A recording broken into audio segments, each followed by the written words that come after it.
Cerita One Piece berfokus pada petualangan Monkey D. Luffy, tetapi semakin ceritanya terus berjalan, ceritanya juga berfokus pada kejadian-kejadian besar yang sudah terjadi pada masa lalu. Banyak karakter kunci yang memiliki peran besar. Mereka adalah orang yang membuat sejarah dan membuat era yang sekarang. Dari beberapa karakter ini memiliki popularitas yang sangat besar. Mereka mendapatkan julukan dari hal besar yang mereka lakukan. Dan beberapa karakter ini ada yang sudah mati dan ada juga yang masih hidup.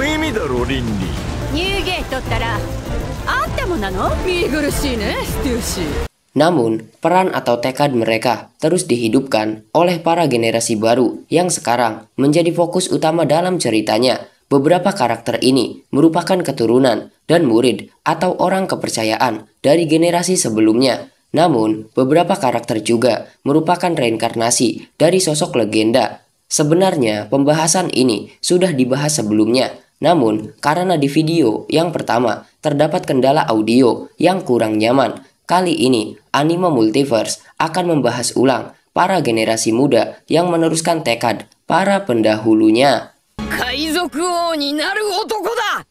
Kita mulai dengan yang pertama, pahlawan angkatan laut, Monkey D. Garp. Orang yang berhasil mendapatkan julukan sebagai pahlawan angkatan laut pertama adalah Monkey D. Garp. Dia mendapatkan julukan ini setelah insiden besar God Valley. Walaupun Garp sendiri tak memperdulikan hal ini, namun julukan tersebut menjadi salah satu alasan mengapa Garp masih bertahan di angkatan laut. Tetapi julukan ini memang pantas untuk Garp. Dia merupakan salah satu angkatan laut terkuat dalam cerita. Dia juga merupakan salah satu orang yang mampu mengimbangi Roger, dan di usia tuanya, Garp mampu mengacak-ngacak wilayah Kaisar Lautan sendirian.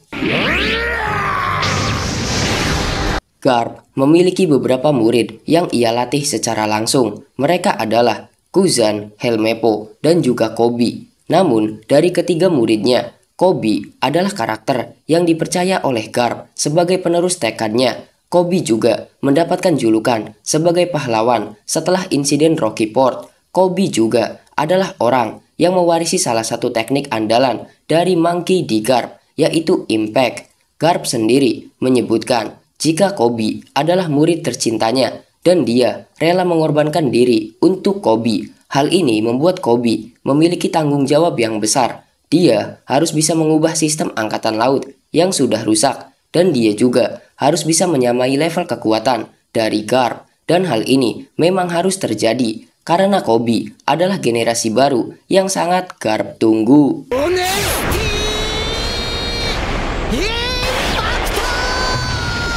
Yang kedua, naga pemberontak, Monkey D. Dragon. Sang pemimpin pasukan revolusi ini dicap sebagai penjahat terburuk di dunia. Hal ini dikarenakan pergerakan atau aksi yang ditunjukkan oleh Dragon sangat mengancam pihak pemerintah dunia. Dragon menyebut kelompoknya sebagai pasukan revolusi. Tujuan dari organisasi ini adalah untuk menggulingkan kekuasaan pemerintah dunia. Dragon sudah melakukan pergerakan selama lebih dari 20 tahun. Dia merupakan karakter yang masih menjadi misteri hingga sekarang. Kekuatan dan juga kemampuannya belum diperlihatkan oleh Oda Sensei, dan sekarang Dragon sendiri sudah mempercayakan beberapa tindakan kepada wakilnya di pasukan revolusi, yaitu Sabo. Sabo adalah anak yang Dragon selamatkan. Dia berhutang budi kepadanya. Tumbuh bersama pasukan revolusi, menjadikan Sabo memiliki tekad dan prinsip sebagai revolusioner sejati. Dan sekarang, dunia lebih mengenal Sabo sebagai pahlawan revolusi. Hal ini terjadi setelah berita pembunuhan Raja Cobra tersebar ke seluruh dunia. Dan hal ini menjadi bukti jika Sabo adalah penerus tekad dari sang mentornya, yaitu Monkey D. Dragon. Kemudian yang ketiga, Ratu Alabasta, Nefertari D. Lily. Kerajaan Alabasta merupakan kerajaan yang memiliki peran besar ketika abad kekosongan terjadi. Sang Ratu Nefertari D. Lily merupakan orang yang menyebarkan poneglyph ke seluruh dunia, dan hingga sekarang kematiannya pun masih menjadi sebuah misteri besar dalam ceritanya.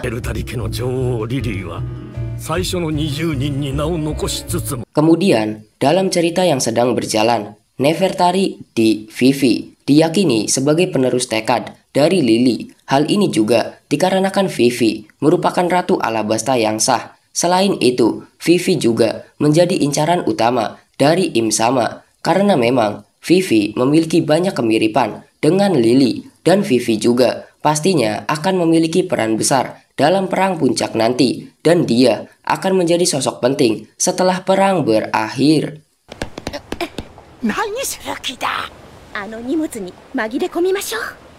Keempat, senjata kuno Poseidon. Poseidon merupakan salah satu dari 3 senjata kuno yang ada dalam cerita One Piece. Poseidon mampu mengendalikan Sea Kings. Keberadaan Poseidon pertama kali diketahui oleh Roger setelah dia membaca poneglyph di hutan laut kerajaan Ryugu. Dan pada saat itu, Neptune menjelaskan jika setiap beberapa abad sekali akan lahir seorang duyung yang bisa berbicara dengan para Sea Kings.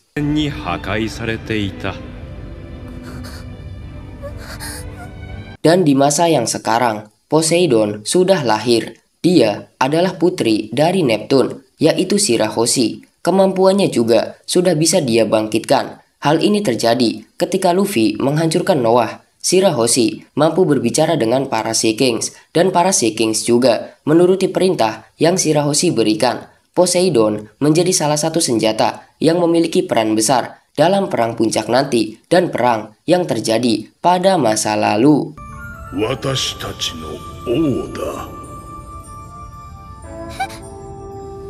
Kemudian yang kelima, pemimpin Mukomo Dukedom.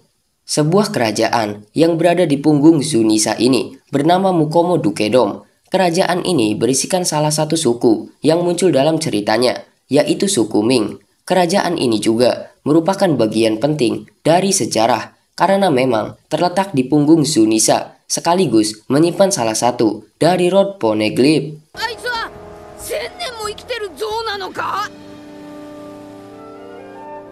Sebelumnya, kerajaan ini dipimpin oleh Nekomamushi dan juga Inu Arashi. Namun, setelah perang Onigashima selesai, dua raja ini memutuskan untuk mengundurkan diri. Dan sekarang, Mukomo Dukedom dipimpin oleh Ratu Carrot, salah satu petarung terkuat suku Ming ini. Merupakan karakter yang pernah ikut berlayar dengan bajak laut topi jerami. Dan pastinya, Carrot akan membawa pasukan suku Ming untuk membantu Luffy di perang puncak nanti.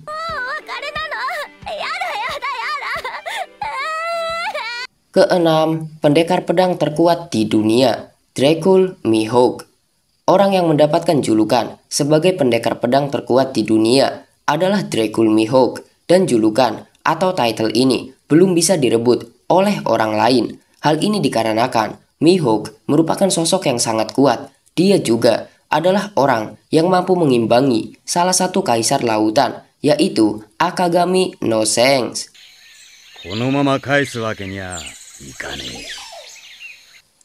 Dan hingga sekarang, satu-satunya orang yang menantang Mihawk dan ingin merebut titlenya adalah Roronoa Zoro. Memang, hingga sekarang, Zoro belum bisa mengalahkan Mihawk. Bahkan, dia merupakan murid dari Mihawk selama 2 tahun. Namun, Mihawk sendiri mempercayai jika Zoro mampu melampauinya dan akan menjadi pendekar pedang terkuat selanjutnya.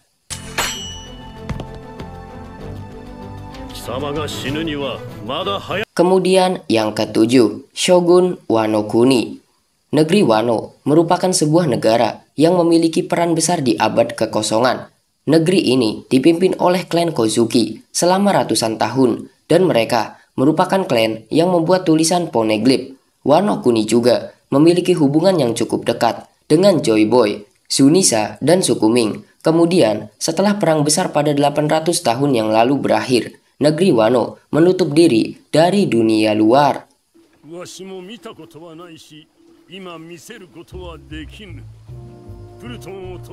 Walaupun sempat mengalami kudeta oleh klan Kurozumi, namun setelah perang Onigashima selesai, kekuasaan Wano Kuni kembali ke tangan klan Kozuki. Dan sekarang, Kozuki Momonosuke merupakan shogun yang sah dan diyakini jika Momonosuke akan membuka Wano ke dunia luar. Dia juga akan memimpin para samurai untuk membantu Sun God Nika di perang puncak yang akan datang. Kedelapan, Kozuki Oden. Salah satu samurai terkuat dari negeri Wano ini merupakan orang yang sangat kuat. Oden merupakan mantan Daimyo Kuri dan juga Shogun Wano Kuni yang sah. Namun, karena dia meninggalkan Wano untuk berlayar ke lautan, Oden tak pernah menjadi shogun. Selain itu, Oden juga adalah orang yang menemani Roger ke Laftel.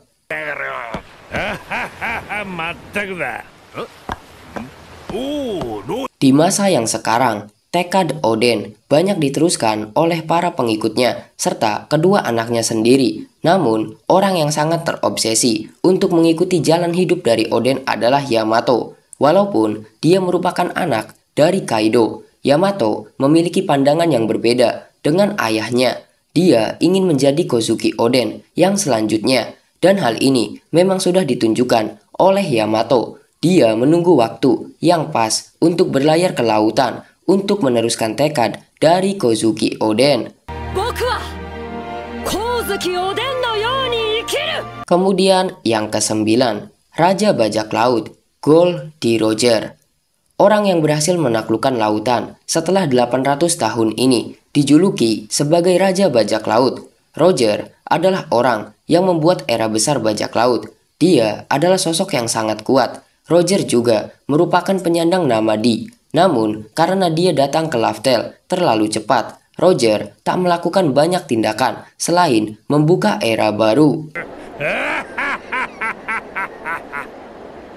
Setelah menemukan One Piece, Roger menyuruh seluruh krunya untuk menunggu anak yang diramalkan. Dan salah satu kru yang meneruskan tekad Roger adalah Shanks. Walaupun Shanks merupakan keturunan dari kaum naga langit, dia hidup berdasarkan apa yang kaptennya perintahkan. Menurut Gaban, Shanks adalah anak yang diramalkan, dan Shanks juga memiliki ambisi untuk mendapatkan One Piece. One Piece. Namun, Shanks tak mungkin menjadi seorang raja bajak laut selanjutnya. Hal ini didasarkan dengan tindakan yang dia lakukan. Shanks masih mengikuti perintah sang kapten. Dia menunggu anak yang diramalkan muncul, dan anak itulah yang bisa melampaui Roger. Shanks sepenuhnya mempercayai Luffy sebagai orang yang bisa menjadi raja bajak laut selanjutnya, dan dia terus menjaga Luffy dari berbagai ancaman seperti saat perang Marineford, dan juga selalu mengawasi pergerakan Kurohige Teach yang masih terobsesi dengan Luffy.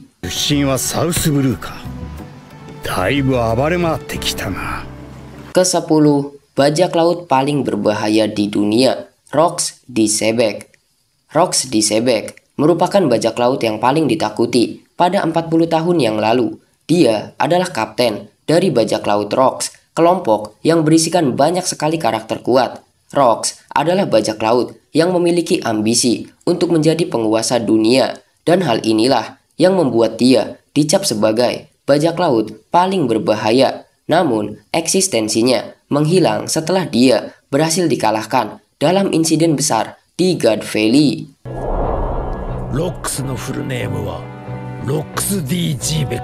Dan di masa yang sekarang, salah satu bajak laut yang ingin menguasai dunia kembali muncul. Dia adalah penerus tekad dari Rocks D. Sebek, dan orang ini adalah Marshall D. Teach. Salah satu karakter kuat dalam ceritanya ini merupakan salah satu orang yang paling dekat dengan One Piece, dan memang tujuan utama dari Teach adalah untuk menguasai dunia. Teach juga merupakan penyandang nama Di. Dia juga diyakini sebagai salah satu musuh yang akan menghadang Luffy di akhir cerita nanti, dan baru-baru ini terungkap jika Marshall D. Teach merupakan anak kandung dari Rocks D. Sebek.